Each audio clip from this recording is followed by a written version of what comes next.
RSLDC रिश्वत कांड में तत्कालीन जनरल मैनेजर को गिरफ्तार किया गया है। यह राजस्थान कौशल एवं आजीविका विकास निगम का वह रिश्वत कांड है जिसकी वजह से युवा बेरोजगारों को रोजगार के लिए हुनरमंद बनाने का कार्य किया गया था, लेकिन इन रिश्वतखोरों की वजह से बेरोजगारों को नुकसान हुआ और लाखों बेरोजगार हुनरवान बनने से वंचित रह गए। इसी के अलावा और भी बहुत सारी चीज़ें हैं जो आगे चल रही है। 6 फरवरी तक रिमांड पर भेज दिया गया है।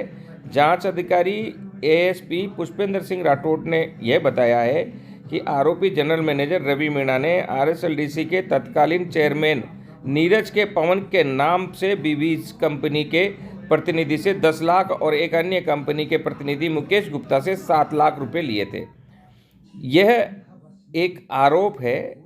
अगर यह सही है तो बीबीज कंपनीज ने क्या घोटाले किए होंगे उसकी भी जांच होनी चाहिए।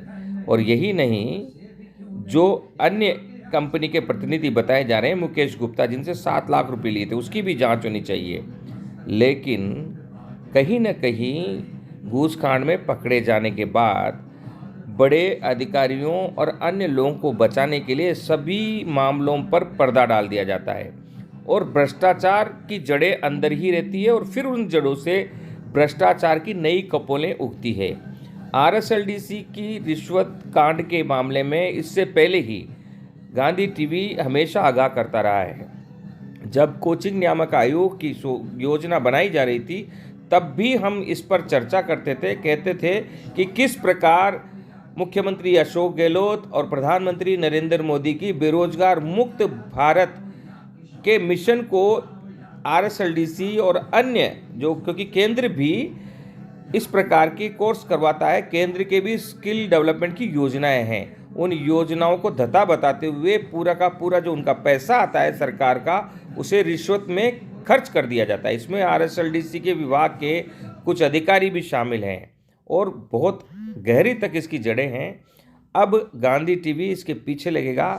अगर आप लोगों के पास कोई सूचना है आरएसएलडीसी या अन्य कौशल संबंधित कार्य करने वाले एनजीओस और फर्मों के बारे में, तो आप हमें सूचित करें। देखने को ये आता है कि बहुत से अधिकारियों ने अपने रिश्तेदारों के नाम पर, अपने खुद के परिवार के अन्य सदस्यों के नाम पर कई सेंटर खोल रखे हैं, जहां रजिस्टर में साइन करवाने के बाद 10 बच्चे होते हैं, 100 के साइन होते हैं और वो पैसे उठा लिए जाते हैं। तो देश खोखला क्यों हो रहा है? सरकार चाहती है हम बेरोजगारों को रोजगार दें और बेरोजगारों को सरकारी रोजगार मिल नहीं सकता, तो उन्हें कौशल परख शिक्षा देकर उन्हें हुनरमंद बनाएं और फिर कोई ना कोई काम में उन्हें लगाएं। कोई फैक्ट्री खोल के दें या अन्य कहीं भी किसी फैक्ट्री में हम उनको नौकरी दिलाएं। लेकिन ऐसे भ्रष्टाचारी सारे सपनों को ख़त्म करते हैं, देश को खोखला करते हैं। वो खुद तो उन्हें अपने परिवारों को मजबूती प्रदान कर देते हैं,